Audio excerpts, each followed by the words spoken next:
This is Kile Long, and we're at the Long Farm.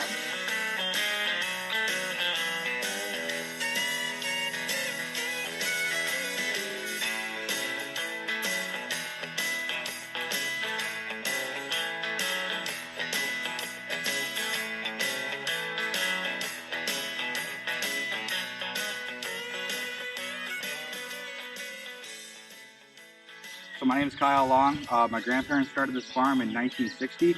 We milk 40 black and white Holsteins twice a day, morning and night. We start milking about 5:30 in the morning and start milking about 4:30 in the evening. We have a 200-acre farm here, 80 acres in hay.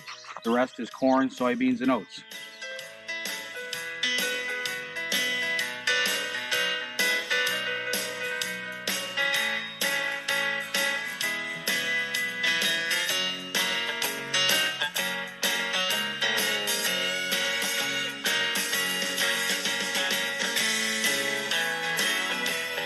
The milk comes in here into this jar as it comes into the barn.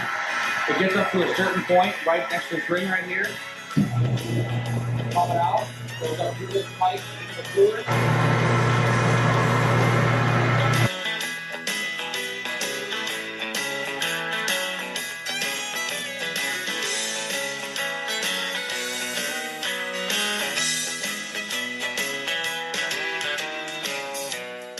Chocolate milk does not in fact come from brown cows. It is in fact 17% of Americans think that chocolate milk comes from brown cows. The cow, we usually try and breed them so they can have a calf by the time they're about 2.5 to 3 years old. And by that time, we'll just see how they produce, and that determines how long that there will be a cow on this farm.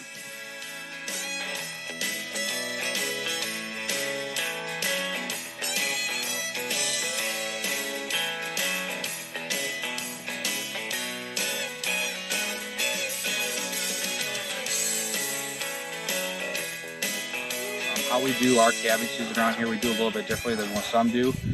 We try and have our cows dried up, which means they're not giving milk at the moment.